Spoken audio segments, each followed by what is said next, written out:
The rain in Blackwood Creek had a sound all its own. Not the gentle tap of a city shower, but a relentless, drumming assault against the patrol car's roof that seemed to amplify the silence inside. Detective Elias Thorne, a man whose youthful idealism had been carved away by 2 decades on the force, gripped the steering wheel, his knuckles white. Beside him, Officer Jenna Jinx Collins, barely out of the academy but with eyes that had seen too much, checked the charge on her sidearm. "Any more from dispatch, Jinx?" Thorne asked, his voice a low gravel against the rain's roar. Jinx shook her head, running a nervous hand through her short, damp hair. "Just the same cryptic garbage, Detective. Witness report of unnatural silence and figures in the tree line near the old Blackwood Mill. Standard missing hikers protocol, but the chief sounded rattled." The Blackwood Mill. A rotting shell of a building, shuttered 30 years ago after a series of unexplained industrial accidents. A local euphemism for the workers who had simply vanished. It sat at the dead end of a logging trail, miles from any decent cell service, which was why their bulky police radio was their only lifeline. Thorne slowed the cruiser as they hit the mill's dilapidated fence line. The air here was colder, the kind of cold that felt less like temperature and more like a warning. The headlights cut through the gloom, illuminating nothing but soaked gravel and the looming, skeletal structure of the mill. "Unnatural silence, huh?" Thorne muttered, turning off the engine. The sudden absence of the car's rumble left the rain static as the dominant sound. Jinx unclipped her seatbelt. "The witness was an old hermit named Silas who lives off-grid. Claims the usual nocturnal sounds of the forest, coyotes, the creek, just stopped. Said it was like the world was holding its breath." Thorne scoffed, but there was no conviction in it.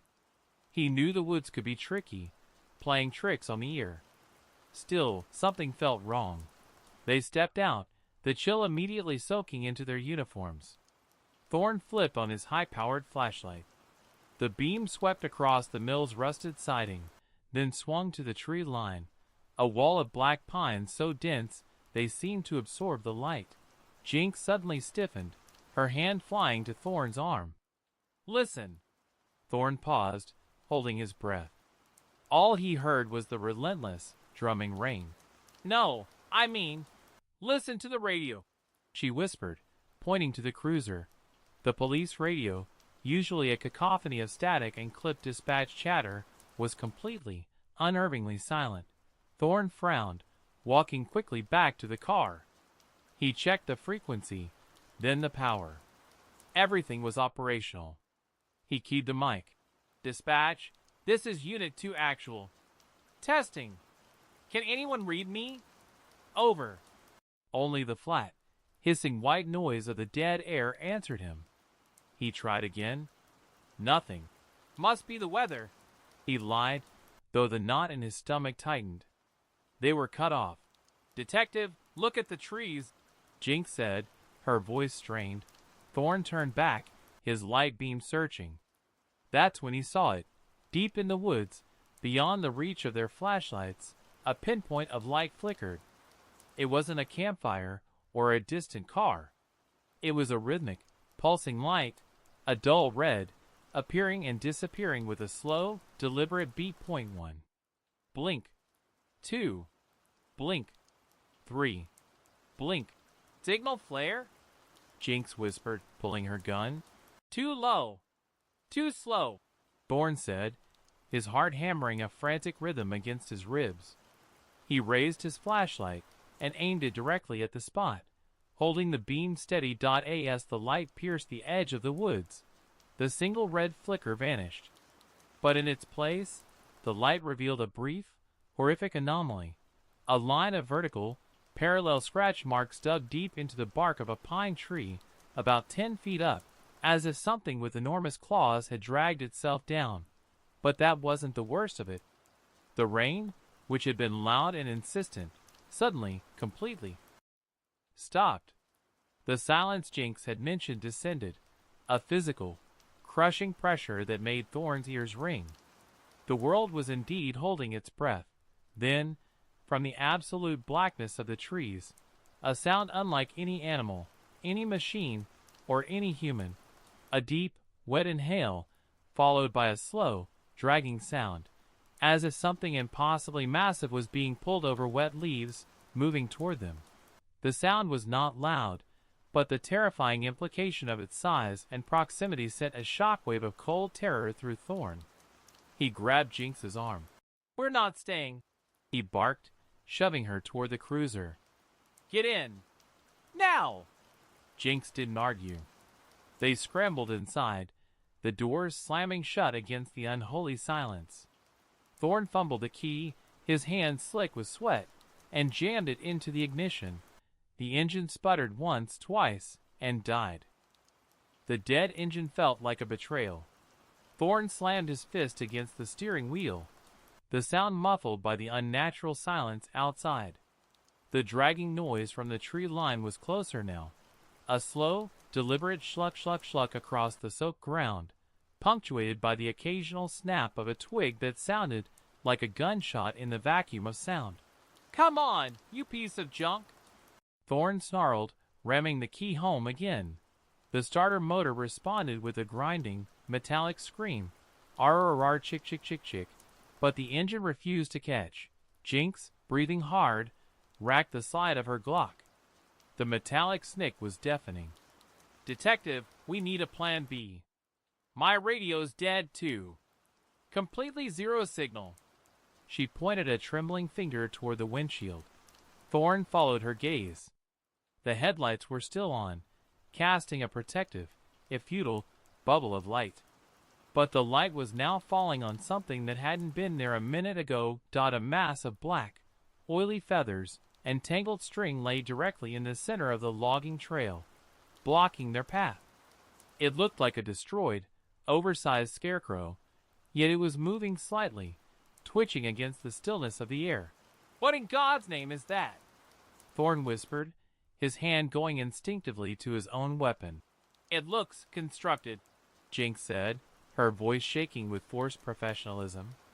"Like something deliberately put there." The dragging sound stopped. The silence that followed was absolute. The kind of silence that doesn't feel empty, but full of unseen weight and anticipation. Thorne slowly lowered his gaze from the obstruction to the side mirror. His reflection stared back, pale and desperate. But behind his reflection, just on the periphery of the mirror's view, he saw a figure. It was standing perfectly still, right at the edge of the headlight beam, tucked into the shadow of the mill's rusted water tower. It was tall, impossibly thin, and draped in what looked like heavy, decaying burlap. Its head was tilted, not in curiosity, but with a predatory, calculating stillness. "Jinx! Passenger side! Don't move!" Thorne hissed, his voice barely audible. Jinx didn't need to be told. She saw the shift in his eyes. The figure, though partially obscured, seemed to possess a horrific correctness to its posture, too straight, too still, defying the casual slump of a human. And then it moved. It didn't walk. It slipped sideways, a smooth, lateral glide that covered 10 feet of ground in a single, unsettling motion. It was now directly opposite the patrol car, obscured only by the driver's side window. Thorne slowly, painstakingly, lifted his flashlight, using only his thumb to activate the beam. He pointed it not at the figure, but at the cruiser's highly polished fender, using the reflection like a crude periscope. The light bounced off the metal, illuminating the creature. It wasn't wearing a mask. The burlap covering its head was its skin, stretched, gray, and textured like old sacking.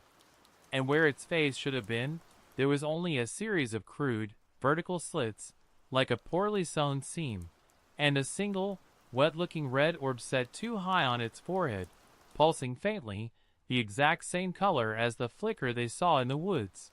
The creature raised an arm, long, segmented, and ending in a hand with too many joints, and slowly, deliberately, placed a single, needle-sharp fingertip against the glass of Thorne's window. The sound was a dry, scraping shriek that drilled into Thorne's skull. "It knows we're in here," Jinx whispered, tears glazing her eyes, but her gun remained steady. Thorne swallowed the metallic taste of fear. He remembered the giant scratch marks 10 feet up the tree. This thing was impossibly strong, impossibly wrong. He had to take the risk. With a sudden, violent motion, Thorne wrenched the key, twisting it harder than before. RRR chick room. The engine roared to life, shaking the old cruiser. The creature outside recoiled slightly from the noise, but only for a fraction of a second. As Thorne slammed the transmission into reverse, the creature lunged. Its arm whipped out, not at the door handle, but at the rear passenger side window. A thunderous crack echoed through the cab as the thing's multi-jointed fist struck the glass. The safety glass spider-webbed, but miraculously held. "Go, detective, go!" Jinx screamed. Thorne floored the accelerator. Gravel spit up behind the cruiser as it fishtailed wildly, tires squealing against the wet road. He didn't dare look in the rearview mirror, but he could hear the impossible speed of the pursuit. The schluck was back, but now it was frantic, rapid, and gaining on them. Thorne didn't slow down until the mill's hulking silhouette was a receding shadow in the rearview mirror. He took the turns on the logging road with reckless abandon, the cruiser hydroplaning on the wet asphalt, the engine screaming a desperate protest. Jinx finally lowered her weapon, her chest heaving. She risked a glance back. The road behind them was empty, consumed by the dense blackness of the Blackwood Creek forest. "Did we lose it?" she gasped, her voice raw. Thorne didn't answer immediately. He was focused entirely on driving, his knuckles white against the wheel, his face pale and set. He knew the creature, or whatever the hell it was fast. Unnaturally fast. But the cruiser, even its aging model, could still outrun anything that dragged itself on 2 legs. Finally, they hit the main stretch of Old Mill Highway, a ribbon of cracked pavement that led back toward the nearest town, Oakhaven. Thorne eased the speed, letting the tension drain slightly from his shoulders. "Maybe," he finally muttered, pulling a shaking hand through his hair. "But what in God's name was that, Jinx? It wasn't human. It wasn't any animal I've ever seen." Jinx was silent for a moment, staring at the spider-webbed impact crater on the rear passenger window. "Detective, look!" She was pointing not at the glass, but at the interior of the back seat, right beside the damage. Embedded deep in the synthetic fabric of the police seat cover was a jagged, inch-long piece of material. It was white and brittle, like old bone, but with an unnatural, almost crystalline sheen. It had been driven into the seat cushion when the creature's hand struck the glass. Thorne pulled over sharply, killed the engine, and flipped on the interior dome light. He carefully used the tip of his pen to dislodge the shard. It was surprisingly light, but felt impossibly dense. "It broke off one of its claws," Jinx whispered, staring at the fragment. As Thorne held it up to the dome light, the white shard caught the glow, revealing tiny, impossibly precise concentric rings etched into its surface, like the growth rings of a tree, but far too uniform. "We need to bag this. We need to get back to the precinct, get a lab analysis, and call the chief. Everything we saw, everything we heard," Thorne said, his urgency renewed. He reached for the radio mic, but Jinx stopped him with a warning look. "Detective, the 0 signal," she reminded him, pointing to the dead radio. "It wasn't the weather. We're miles from the mill now, out of the deep woods. We should have full reception." Thorne checked the radio's display again. Still nothing. Just the flat, unsettling white noise. The silence, they realized, wasn't localized to the mill. It was being carried with them. Then Jinx noticed something else, and her blood ran cold. She was staring at the driver's side door panel, where Thorne had been sitting. Just above the armrest, where the door met the dash, a tiny, almost imperceptible pinprick hole had appeared in the plastic. It was perfectly round, too clean to be accidental damage. She ran her finger over it. It was deep, going right through the plastic casing. "Detective," Jinx's voice was barely a breath. "When that thing put its finger on your window, it wasn't just scraping." Thorne looked where she pointed. The pinprick was aligned almost perfectly with the corner of his thigh when he was seated, just inches from a major artery. "It was testing," Jinx finished, her eyes wide with dawning horror. "It knew exactly where you were. It was drilling to see if the glass would break, trying to find a weak point to slip through." Thorne froze. The image of the creature's impossible stillness, its calculating tilt of the head, and that single, pulsing red eye rushed back. It wasn't a desperate beast. It was an intelligent hunter. He snatched the keys and jammed them into the ignition. "Oakhaven PD. Now! We need to report this to someone who can handle this before it follows us into town." He hit the lights and sirens, not for warning, but for the comforting, normal noise. As the cruiser shot forward, Jinx looked down at her lap. She had been unknowingly clutching her phone, a smartphone she had kept on silent. She turned it over. The screen was dark, but a single, chilling notification was displayed at the top. A symbol usually reserved for government alerts or severe weather. It was a small, white icon shaped like a crudely drawn, vertically stretched figure next to the words, "Local broadcast interrupted. Silence alert protocol active." And beneath that, a single line of scrolling text. "IT has breached the perimeter. Do not acknowledge the quiet. It feeds on the unseen." The 10-mile drive to Oakhaven PD felt like traversing a hostile, foreign landscape. Thorne kept the cruiser at 50 miles over the limit, the sirens a pointless wail in the void of the radio silence. Every shadow seemed to shift, every tree line held the promise of that impossibly tall, unnerving figure. As they approached the town limits, the streetlights flickered to life, bathing the ordinary, sleepy town in an orange, reassuring glow. But the sense of normalcy did nothing to quell the terror riding with them. Thorne pulled the cruiser directly into the reserved space outside the Oakhaven Police Department's back entrance, tires screeching. He and Jinx burst through the doors, flashing their badges to the startled desk sergeant, Officer Ray Sanchez, a young, eager man usually preoccupied with traffic tickets. "Get Chief Maxwell on the line, Ray." "Now!" Thorne barked, his uniform drenched and sticking to his skin. "Code 0. We have a confirmed non-human entity sighting at the Blackwood Mill. Possible homicidal intent." Sanchez, stunned by Thorne's intensity, fumbled for the phone. "Detective Thorne? What are you talking about? And why is your rear window shattered? Just call the chief, damn it. And check the radio logs. Did anyone get our distress signal?" Jinx demanded, her voice sharp with adrenaline. Sanchez frowned, tapping the keyboard. "Distress signal? Unit 2 Actual hasn't logged an outgoing call in 2 hours. You've been radio silent, sir." "Completely." Thorne felt a cold dread settle in his stomach. "We tried the mic repeatedly. We have proof of what we saw. We need backup and a full perimeter lockdown on the Mill Highway." "Detective," Sanchez said, his voice lowering with confusion. "The chief is on leave. And lockdown for what? Is this about the missing hikers from last week?" Jinx thrust her phone across the counter. "Look at this, Ray. What is this alert? Did the state issue a silence protocol?" Sanchez looked at the screen, the crude, elongated figure icon and the chilling text. He paled slightly, but not with fear, only confusion.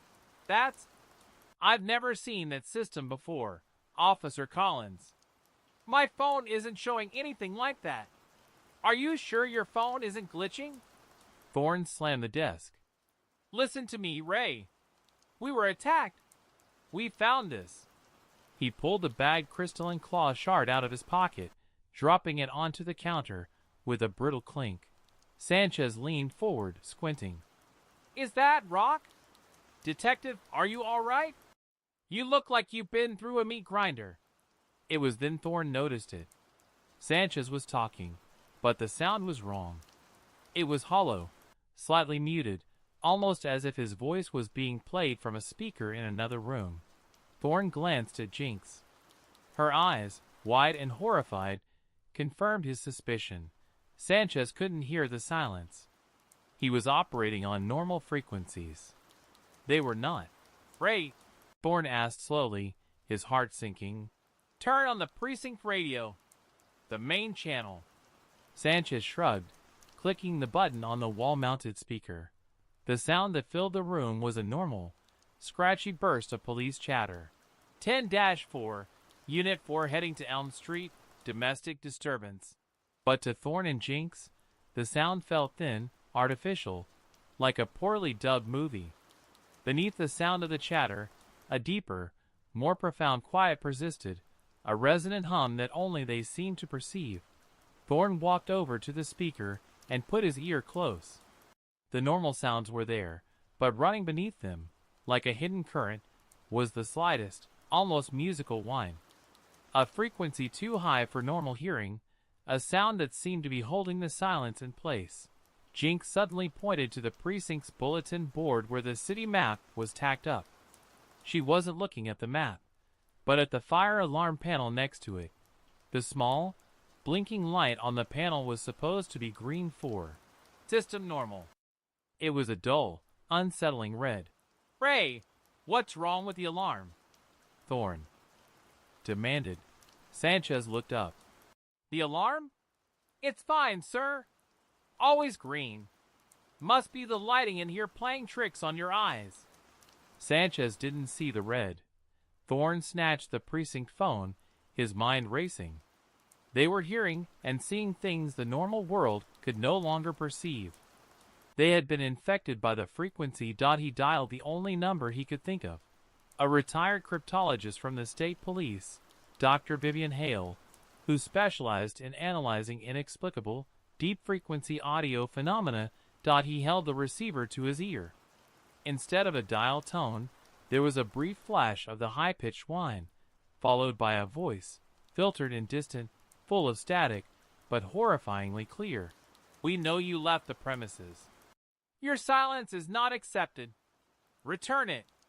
The voice was flat, multi-layered, and inhuman. It spoke in perfectly measured English, and it was coming from the phone, before the first ring had even completed. Thorne dropped the receiver.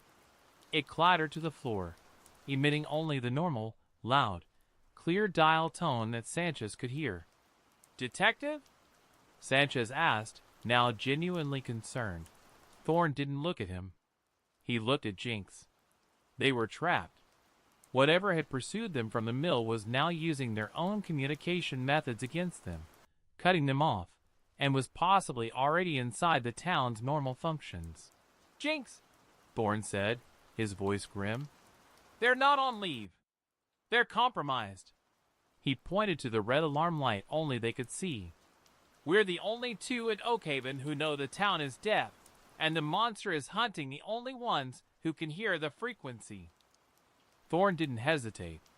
He grabbed Jinx's arm, pulling her away from the desk. Ray, we're mobilizing. Emergency transfer of the mill case files. We'll be in the evidence locker.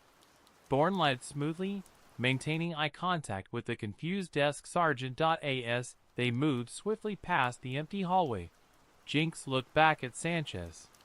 He was already shrugging off the odd encounter, turning back to his monitor, the high-pitched whine still audible only to them, a mosquito buzzing inside their skulls. He didn't see the red light. He didn't hear the voice on the phone, Jinx whispered urgently. This thing doesn't kill with brute force. It kills with isolation. Thorne nodded grimly. It created a bubble of silence that only the uninfected can perceive. Anyone who goes deaf to the world is now its target. That phone call, it was using the precinct systems to broadcast its presence, its anti-signal. They ducked into a small, rarely used stairwell. Thorne pulled out his personal phone, a burner he kept for confidential informants. and quickly found the number for Dr. Vivian Hale. If this thing is a localized anomaly, Hale will have studied something like it, Thorne muttered, hitting call. This time, the phone rang normally. 3 times. Then a cautious, intelligent female voice answered. Hale. Dr. Hale, this is Detective Elias Thorne, Oak Haven PD. I know this sounds insane, but you need to listen. We're in Code Black. Have you heard of the Blackwood Mill incident or any recent cases involving acoustic deprivation? There was a moment of static silence on the line, but blessedly, no spectral voice. Thorne, Dr. Hale's voice returned, low and intense. I retired 5 years ago precisely because of those questions. I've been expecting a call like this. I call it the echo effect. A localized environmental shutdown of all natural frequencies, leaving only the echelon, the layers of residual sound. We're hearing it, Jinx interjected, holding her phone close to Thorne's. A high-pitched whine, and the world sounds muted, like we're underwater. That whine is the residual frequency. It's what's keeping the silence in place, Hale explained, her voice quickening. And if you hear it, it means your perception has been forced outside the normal human spectrum. You're perceiving the true environment. And that means they can perceive you. They, Thorne pressed, the source of the silence. Whatever generates that frequency, Hale said. You need to get out of that building immediately. If the frequency has breached your phone lines, it has likely infected the electrical grid. It's using the power lines to spread the silence. Thorne looked up. They were standing beneath a flickering fluorescent light that was casting erratic shadows, a phenomenon he hadn't noticed until Hale mentioned the grid. Where are you, Doctor? We need to meet. We have a piece of its biology, Thorne said, holding up the bagged claw shard. Hale hesitated. I'm north of town. A research outpost. It's off the grid, buried deep in the Ironwood Ridge area. No cell towers, no power lines. Coordinates are. She rattled off a complex set of latitude and longitude readings. It's the only place the frequency can't reach. If you drive, turn off the engine 5 miles out and coast the rest of the way. Don't use your radio. Don't use your headlights unless absolutely necessary. Drive safe, Detective. You are now the only frequency they care about. Thorne hung up, the words chilling him to the bone. The only frequency they care about. They reached the rear door to the parking lot. Thorne pushed it open just enough to peer out. The cruiser was sitting right where he left it, but something was wrong with the light. The normal sodium vapor lamps of the parking lot cast long, deep shadows. Yet, standing directly behind their cruiser, where a shadow should have been darkest, was a patch of total, absolute blackness that seemed to absorb the light entirely. The air shifted, and they heard a faint, rasping sound, a wet, sucking plop, coming from that darkness. It didn't follow us on the highway, Jinx whispered, pulling her gun again. It's smarter.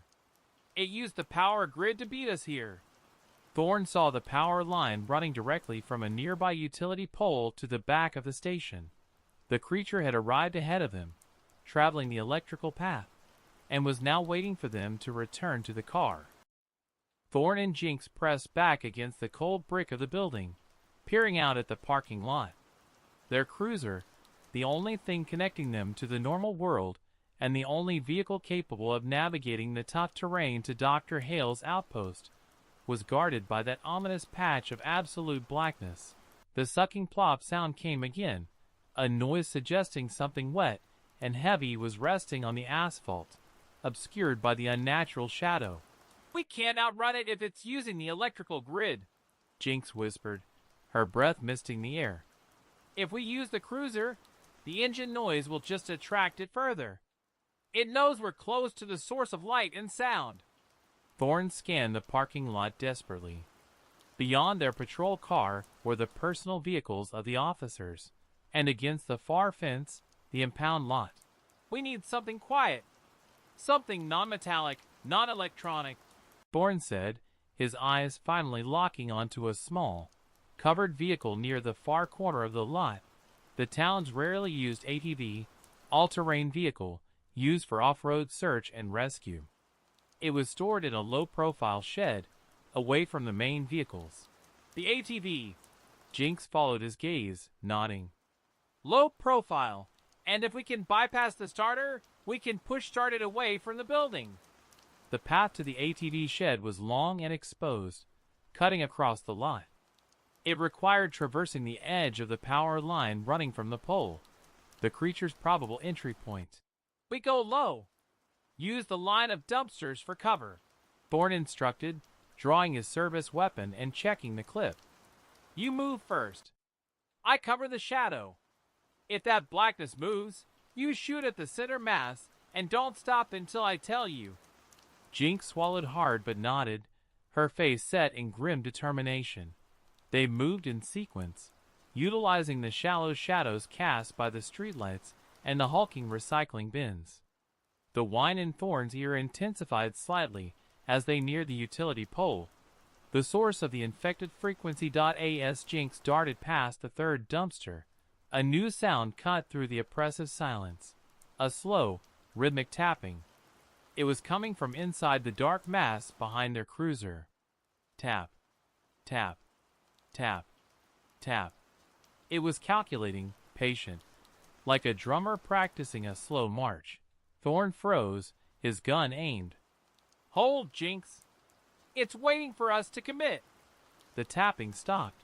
Then, from the center of the total blackness, two things happened simultaneously. A single, elongated, sickly white digit, like the claw shard, but intact, extended slowly from the dark mass and gently touched the rear bumper of their patrol car. The high-pitched whine in Thorne's ear suddenly jumped in pitch, piercing and painful, overriding all other sound. The creature was sensing the metal.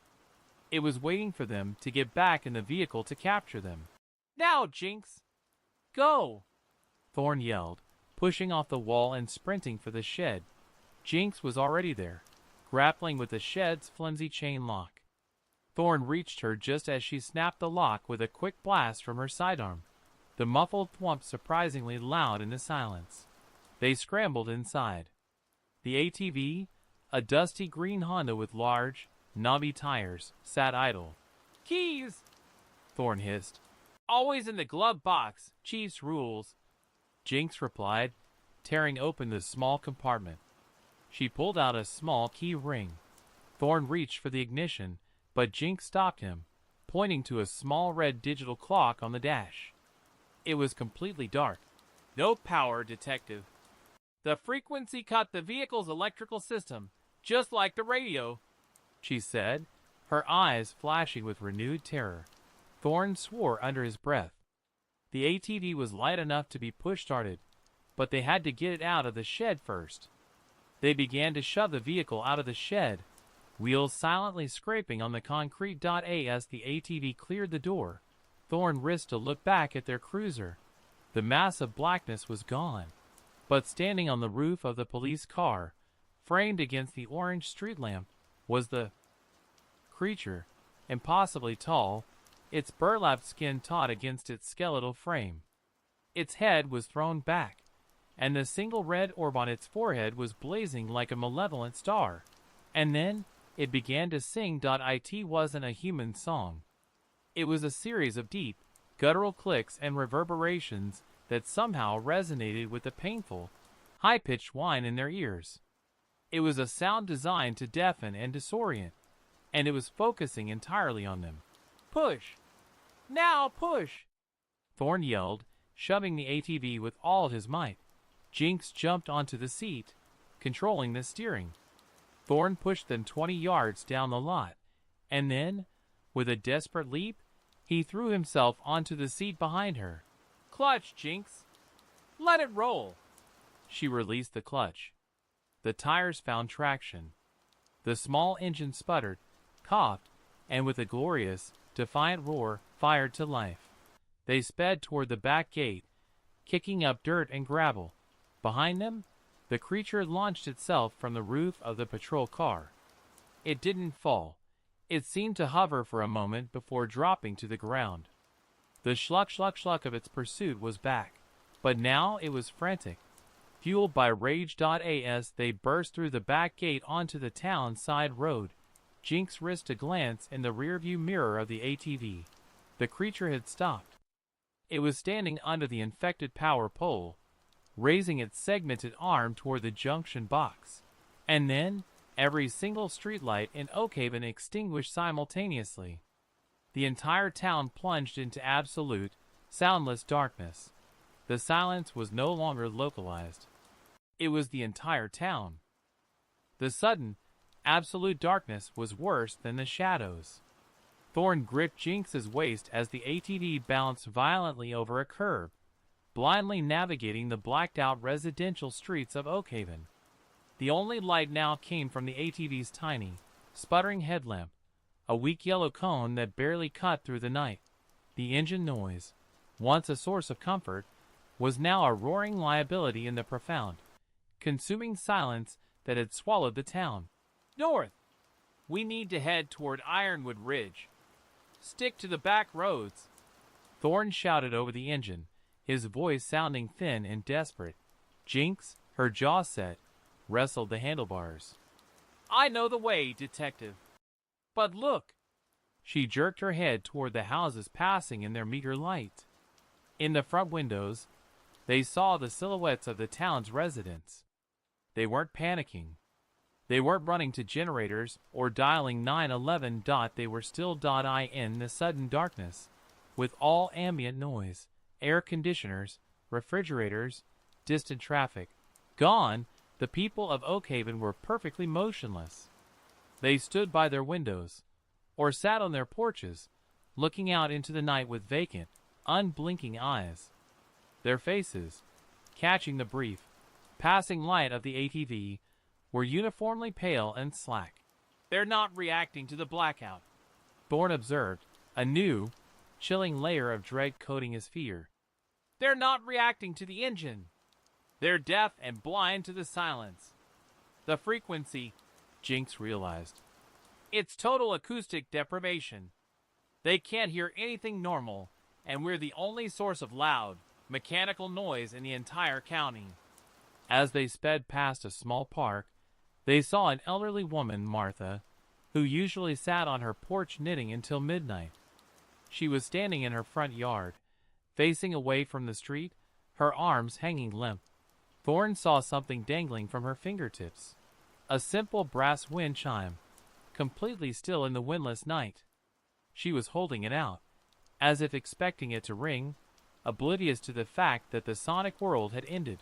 She's looking for sound, Jinx whispered, horrified. The frequency took the background noise, and now they're waiting for it to come back.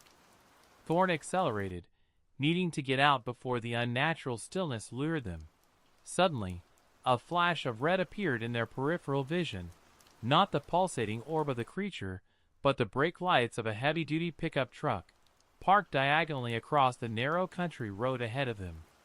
The lights, powered by the truck's independent battery, were a jarring, normal world obstruction. Traffic stop!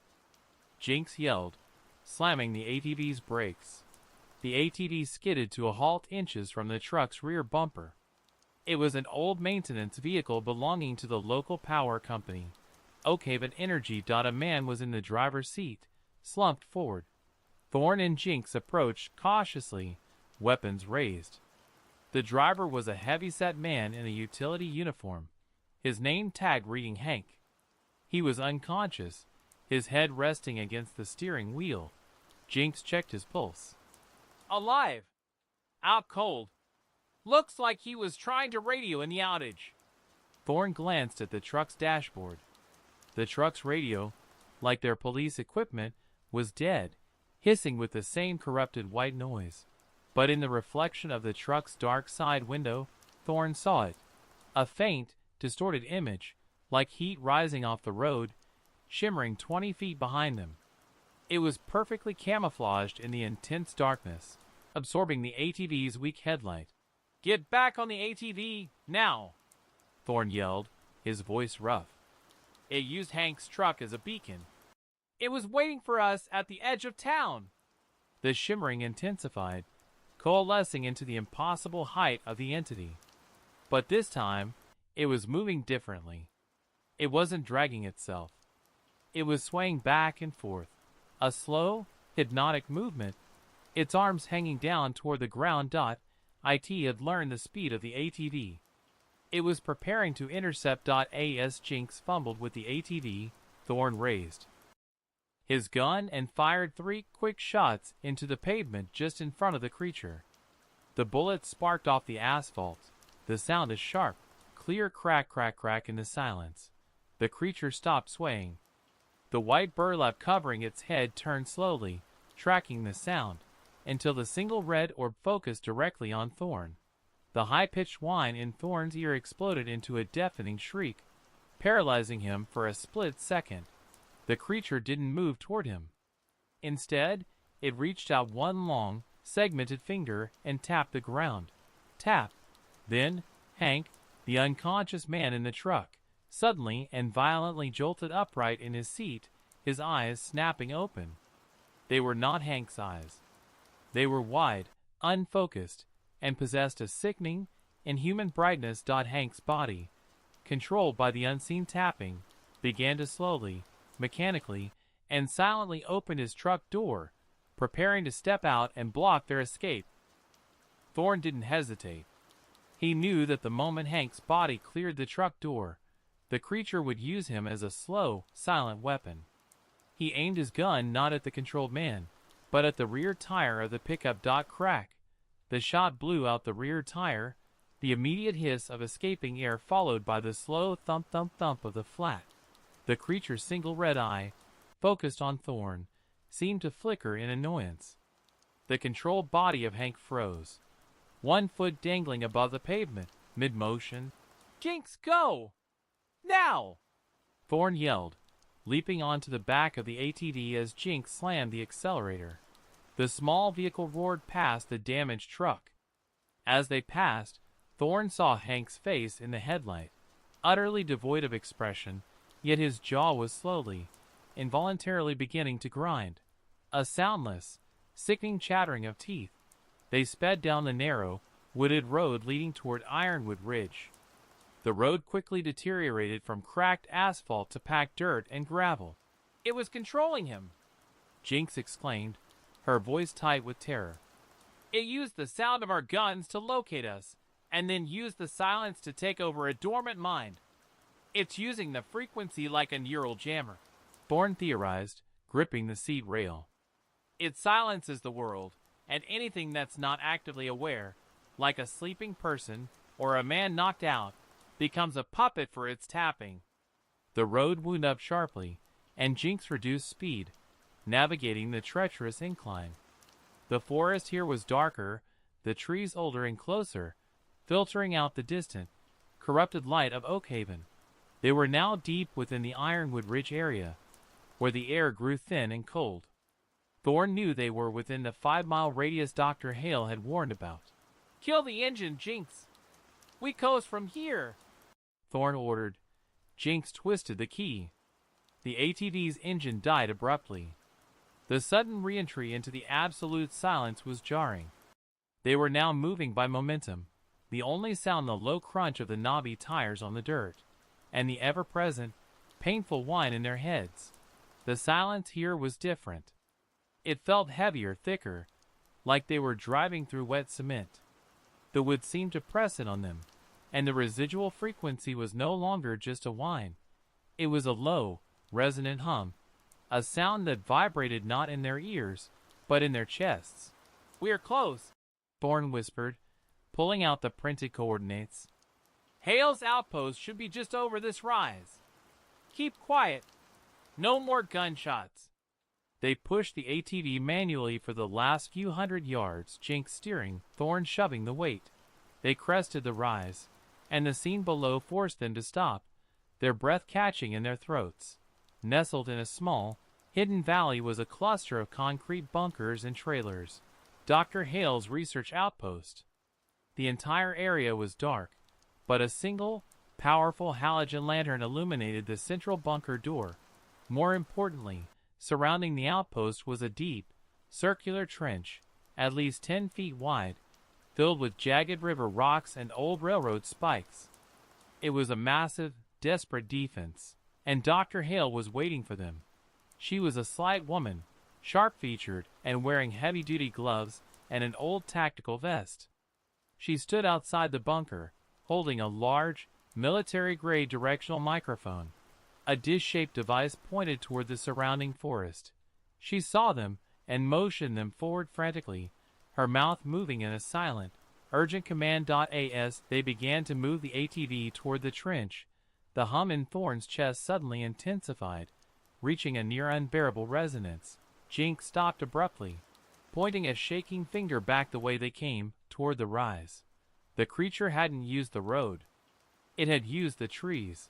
Standing on the ridge, its burlap frame blending seamlessly with the vertical lines of the pines, was the entity. But it wasn't alone. Looming behind it, and surrounding the creature like a slow, living curtain, were a dozen more figures, all tall, thin, and covered in the same gray, stretched sacking. They stood unnaturally still, their combined, single red eyes glowing with a dull, collective malice. They were an echelon, and they were all now looking directly at the ATV. Before Thorne could react, Dr. Hale screamed, a sound that only they could hear, a silent, terror-filled widening of her mouth. She wasn't looking at the creatures. She was looking at the directional microphone. The single, pulsating red eye of the lead entity on the ridge suddenly focused on the microphone dish, and the metallic sound of the whine/hum frequency in their chests reached a critical, shattering intensity. Bzzzzzzzzzzzt. The directional microphone exploded, sending shrapnel and sparks flying. Dr. Hale stumbled back, clutching her head, blood streaming from her ears. The creature had seen the dish, realized it was the only thing capable of analyzing the frequency, and silenced the source of knowledge. Thorne and Jinx abandoned the ATV and sprinted toward the trench. Dr. Hale was struggling to her feet, disoriented and bleeding, her eyes wide with shock from the acoustic blast. "Doctor! Get down!" Thorne yelled, his voice sounding flat and alien to his own ears due to the residual frequency. They reached the edge of the trench. The spikes and jagged rock filled the pit, a brutal, effective barrier against anything that might try to walk across. "The bridge! Where's the bridge?" Jinx frantically looked around the edge of the pit. Hale, shaking, pointed a trembling hand toward the bunker door. "Internal mechanism, code locked. Get me inside."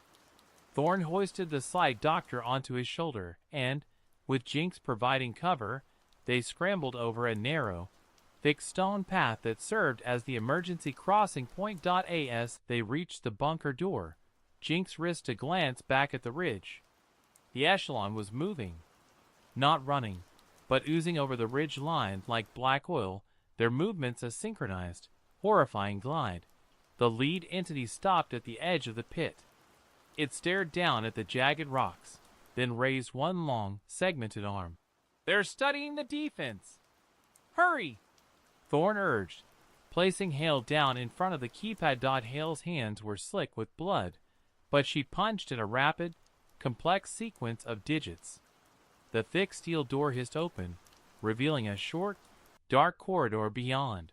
"Go! Go! This corridor is a decontamination zone," Hale urged, shoving them inside.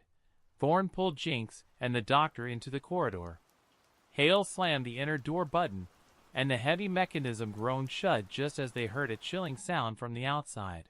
A resonant crack, followed by a dry, splintering shriek. "They're crossing!" Hale screamed, her voice hoarse. "They're using the trees to bridge the gap!" She pointed to the security monitors mounted above a console in the corridor. The fuzzy images showed the creatures performing an impossible feat. Using their long, multi-jointed arms, they were snapping off the heavy, dry limbs of the ironwood pines and bridging the trench with the wood, moving with terrifying, silent efficiency. Hale flipped a series of switches on the panel, and a violent, audible hiss filled the small room, a spray of thick, aerosolized chemical mist. "Hold your breath. Decontamination cycle," Hale ordered, pressing her face against her arm. Thorne and Jinx held their breath, but the chemical wasn't the scary part. The moment the mist hit the air, the high-pitched whine that had been torturing their ears for hours suddenly, completely vanished. The silence was gone. The chemical neutralized the residual frequency," Jinx whispered, inhaling a shuddering breath. The world sounded normal again. The faint hum of the bunker's ventilation, the click of the console switches. The sudden clarity was both a relief and a massive shock. "It's a localized acoustic suppressant," Hale explained, ushering them toward a second, inner door. "A mixture of heavy gases. It suffocates the sound waves and the frequency they ride on. We're in the null chamber." The inner door hissed open, leading into a brightly lit, heavily equipped underground laboratory. Metal tables, complex sound analysis equipment, and banks of servers filled the room. Hale grabbed a first aid kit and then pointed to a large, clear display screen showing a complex frequency graph. "The creature's biology is based on vibrational energy," Hale explained rapidly, bandaging her ear. "It uses the high-frequency whine, the echo effect, to dampen all natural sound waves, creating a vacuum, the silence. That silence is the camouflage, but also its feeding ground." She then pointed to a section of the graph that showed the exact moment Thorne's service pistol fired near Hank's truck. "The gunshots were clear, non-muted sound waves. That's what it uses to locate you. It hunts by the shockwave of sound, which is why it tried to silence the microphone dish. It couldn't risk anything analyzing its frequency." Thorne pulled out the bagged claw shard and placed it on the steel table. "Analyze this." "What is it? What are these creatures?" Hale put the shard under a powerful digital microscope, projecting the image onto a large screen. The crystalline rings were terrifyingly clear. "This is not bone. It's silicon-based biocomposite," Hale stated, her voice trembling slightly. "And those rings? They're not growth rings. They're data storage. They're recording every sound wave it encounters." Thorne stared at the image. "It's a living recorder? Worse. It's a distributed network," Hale corrected, tapping the screen. "The creature doesn't just silence the world. It's recording the absence of sound.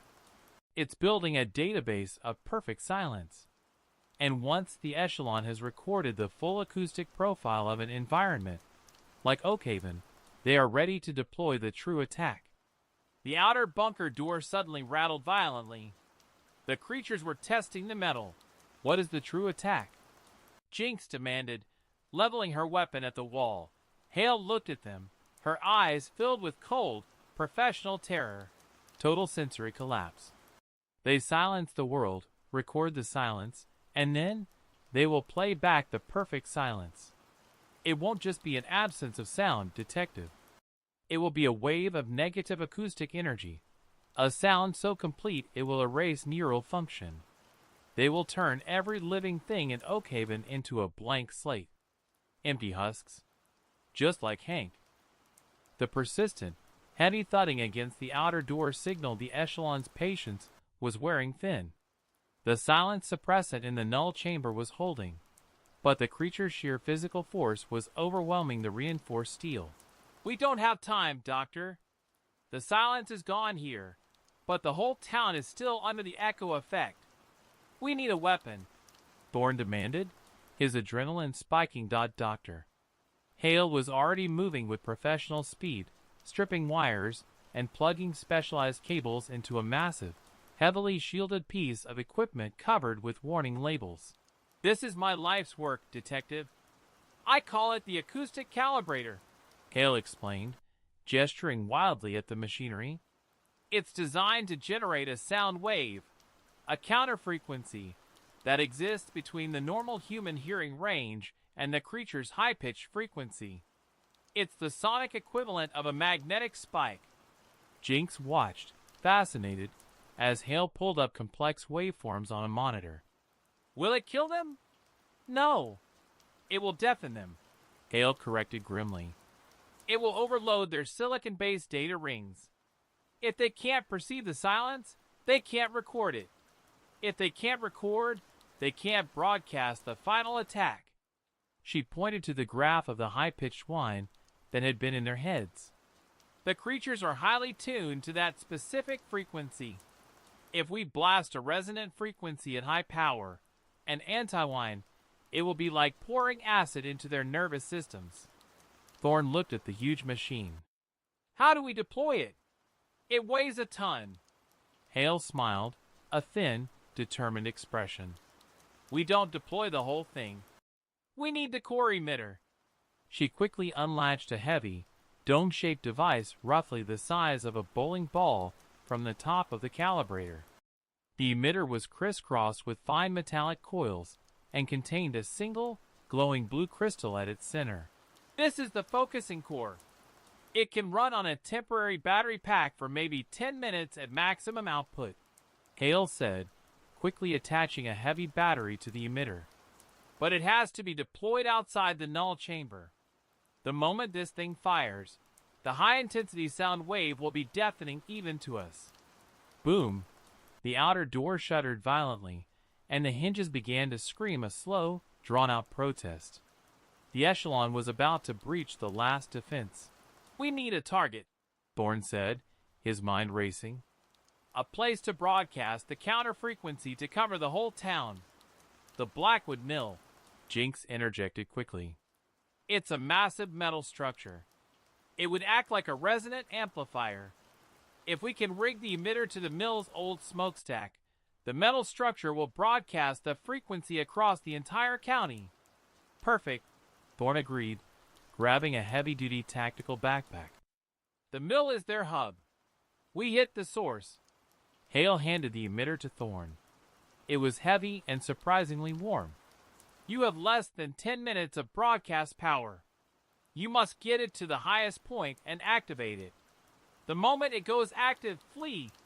The feedback loop will be catastrophic. Crash! The hinges of the outer door finally gave way. They could hear the dry, scraping sound of the echelon's multiple silicon claws dragging across the inner concrete floor of the corridor. The creatures were inside the bunker. We go through the escape tunnel, Thorne ordered. Hale scrambled to a dark corner and wrenched open a camouflaged floor hatch, revealing a narrow, dirt-filled tunnel. It leads out 50 yards past the trench. Good luck, detective. Save Oakhaven. Thorne slung the heavy backpack containing the emitter onto his back. He and Jinx dropped into the dark, cold earth of the tunnel. Just as Jinx pulled the hatch shut, Thorne looked back at the lab. Dr. Hale was not following them. She was standing by the control panel, her hands resting on the emergency flood controls. Doctor, come on! Thorne whispered urgently through the hatch. Hale looked down at him, her face calm and resolved. I'm the only one who knows the gas mix in the null chamber. They can't have it. If they follow you, they'll bring the frequency back in here. You need time. She then did something that solidified her sacrifice. She used a remote panel to seal the emergency hatch from the outside. A moment later, Thorne and Jinx heard the scraping, slithering sound of the creatures entering the lab, followed by a sudden, ear-splitting noise. Not a high-pitched whine, but the mechanical roar of the massive water pumps activating. Doctor Hale had initiated the emergency tunnel flood, sacrificing herself to buy them the precious minutes needed to deploy the counter-frequency. The sound of water rushing into the escape tunnel was now their only clock. The cold water hit Thorne and Jinx almost instantly, a torrent of icy earth and mud rushing into the narrow tunnel. The sound was deafeningly normal, the roar of water, a final, brutal gift from Dr. Hale to mask their escape. They scrambled, pushing themselves against the current, the heavy emitter core on Thorne's back feeling like a lead weight. For 10 desperate minutes, they crawled, half swimming through the dark, cold sludge, the air growing thin and rank. Finally, they saw the faintest crack of moonlight above them. Thorne kicked at the dirt, and the camouflaged hatch burst open, spewing them out onto the muddy forest floor 50 yards from the ravaged outpost. They didn't look back. They knew the echelon would soon find another way out, but for now, the flooded tunnels bought them silence and separation. "The ATV is too far, we run," Thorne gasped, pulling the backpack straps tighter. The battery on the emitter was already warming his back. They had minutes, not hours. They sprinted through the woods, heading toward the main logging road that led directly back to the Blackwood Mill. The silence of the forest was oppressive again, the echo effect frequency now back in their heads. A faint, humming promise of impending doom. As they burst onto the logging road, they heard a new sound, faint but unmistakable, a mechanical drone. Jinx stopped abruptly. "Wait, that's a helicopter. National Guard, maybe?" Thorne shook his head, listening intently. The drone wasn't coming from the sky. It was closer and lower. "It's a search drone," Thorne realized, pointing to the faintest speck of light moving rapidly down the road toward them. "They found the cruiser at the station. They're starting the search protocols. Normal people looking for the sound they can hear." He looked at Jinx. "It means the echelon will hear it too. We have to beat that drone to the mill." They ran full out down the road, their legs burning. The drone closed the distance rapidly, its rhythmic propeller noise growing louder. A siren call for the echelon. They reached the Blackwood Mill compound. The place was exactly as they left it, the dark skeletal structure, the dead cruiser with the shattered back window, and the mass of oily feathers still lying in the middle of the road. The drone was directly above them now, its light bathing the mill in a harsh, search beam. "Jinx, cover me! I have to get the emitter to the top of the stack!" Thorne yelled. He scaled the rusted steel ladder running up the side of the mill's main chimney stack. It was precarious and slick, but he climbed with reckless speed, the drone's beam following him like a relentless eye. Jinx crouched behind the dilapidated fence, aiming her weapon at the dark tree line, waiting for the inevitable appearance of the creatures. Thorne reached the top of the smokestack, a narrow, wind-battered platform 40 feet above the ground. He quickly wrestled the heavy emitter core out of the backpack. Placing it on the railing. He had less than a minute. The drone was hovering, and he could hear the distinct, dragging schluck schluck schluck echoing from the woods, multiple points of sound, converging rapidly. As Thorne armed the emitter, he glanced down. Jinx was engaged in a tense standoff, her gun aimed at the shadows. He pressed the activation button on the emitter. The small blue crystal inside began to glow with blinding intensity. Thorne didn't wait. He grabbed the ladder and began his descent as fast as he could. The moment the emitter activated, the counter-frequency HIT. Wasn't a whine. It wasn't a roar. It was a wave of pure, metallic, impossibly high-pitched sound that vibrated the entire mill structure. The steel stack amplified the frequency, turning the whole structure into a massive sonic weapon. The effect was instantaneous and violent. The creature's dragging sound stopped. The high-pitched whine in Thorne's own head shattered. He clapped his hands over his ears, screaming in pain as the shockwave washed over him. The drone above them suddenly sputtered and fell, crashing into the ground near the mill, its sensitive electronics fried by the sonic blast. Thorne scrambled down the last rung. Jinx was kneeling, vomiting from the intense resonance, but alive. "Get away from the stack!" Thorne bellowed over the metallic shriek. As they stumbled away, Thorne looked up at the source of the noise. The emitter was doing its job. The entire forest around the mill was in chaos. Trees were vibrating visibly. And the echelon, the figures were now thrashing wildly, clutching their heads, their tall, thin bodies contorting in impossible ways. The single red orb eyes of the creatures began to rapidly flicker. Red, white, black, red, Like an overloaded circuit, a dry, sickening sound echoed across the compound. The sound of thousands of tiny, crystalline fragments popping. The echelon silicon data rings were overloading and shattering. The creatures, no longer able to record the silence, began to tear themselves apart, their segmented arms ripping at their own burlap skin in a desperate attempt to stop the agonizing frequency. The counter-frequency was working, but the sound was tearing the world apart, and they were caught in the center of the blast radius. The shriek from the smokestack was a physical wall of sound, shaking the very earth beneath Thorne and Jinx's feet. They managed to put 50 yards between themselves and the mill before the emitter's battery finally gave out. With a final, shattering whang, the metallic scream abruptly cut off. The silence that followed was not the oppressive, unnatural vacuum of the echo effect.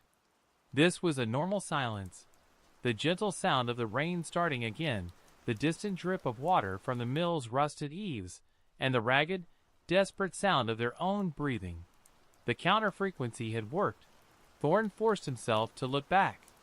The mill compound was a scene of devastation. The trees nearest the stack were stripped of bark by the sonic vibrations. The ground was littered with pieces of black, oily feather and strips of gray, shredded burlap. The echelon was gone. Not melted or dissolved, but seemingly torn apart and scattered by their own agonizing feedback loop. All that remained were fragments, thousands of tiny, crystalline shards sparkling on the wet ground, the shattered remains of their silicon data rings. "It's over," Jinx whispered, her voice barely audible, clutching her bleeding ears. "The silence, it's gone!" Thorne nodded slowly, the residual ringing in his ears screaming a final protest. He walked to the center of the road and picked up a handful of the scattered crystalline fragments. The surface was now dull and lifeless. They walked back to their patrol car, which sat with its shattered rear window and dead radio. Thorne pulled out the mic one last time. "Dispatch, this is Unit 2 Actual. We are transmitting on an unsecured frequency. Code Black is resolved. Repeat, Code Black resolved. Request immediate medical assistance at Blackwood Mill. And send hazmat. Lots of hazmat." He waited. This time, after a moment of static, a faint but clear voice crackled back. "Unit 2 Actual, we read you. Say again location? You've been off-grid for 6 hours. We're sending ambulances now." The frequency was restored. The world was loud again. 3 weeks later, Thorne sat in Chief Maxwell's office. The chief, looking 10 years older, stared across the desk at the thick report labeled, "The Oakhaven Incident, Acoustic Anomaly and Mass Hysteria." Jinx, promoted to detective, sat beside Thorne, her demeanor quiet and reserved. Both wore hearing aids, a permanent souvenir of the counter-frequency's agonizing effectiveness. "The official report stands, Thorne," the chief said, his voice flat. "Power grid failure caused mass sensory deprivation, leading to an acute, localized psychotic break in a remote area. The mill workers were missing hikers who succumbed to the elements. And the biological evidence, it was dismissed as an unknown, silicon-based contaminant destroyed in the cleanup." "We killed them, Chief," Jinx interjected softly. "We stopped them from turning this county into a graveyard of silent puppets." The chief ran a hand over his tired face. "I know what you saw, Jinx. Dr. Hale's research was found intact in the lab, what the flood didn't destroy. But the truth is too much for the frequency of the real world. We tell the truth, and the whole state goes into chaos. We need the lie to keep the sound going." He opened a drawer and slid a slim folder across the table. It was Thorne's official transfer papers. "You and Jinx are being relocated to the state's new division of unexplained acoustic phenomena. New funding, new mandate. Hale's work is your Bible now.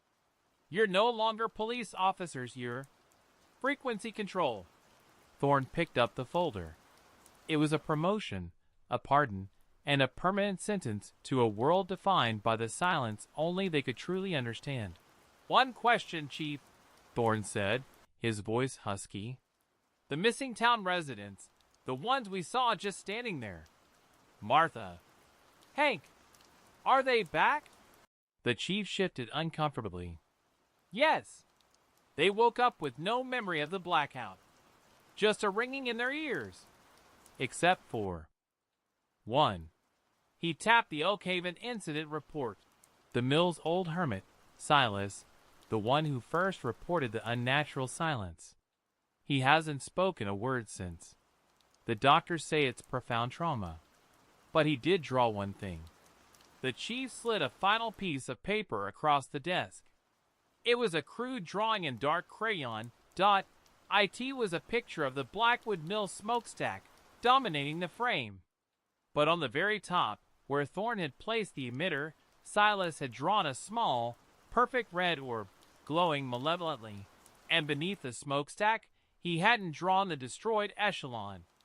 He had drawn a single, elongated figure with burlap skin, now standing perfectly still, its segmented arms stretched up toward the red orb, its body undamaged. Jinx looked at the drawing, her breath hitching. He didn't draw them destroyed. He drew them, waiting. Thorne looked at the drawing, the chilling realization settling in his gut. The counter-frequency had not killed the creatures.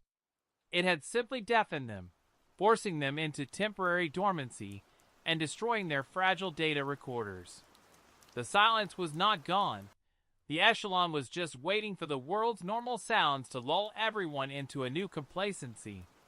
Waiting for the frequency to heal, Thorne put the drawing back on the desk, his eyes hard and cold. The quiet was only the beginning.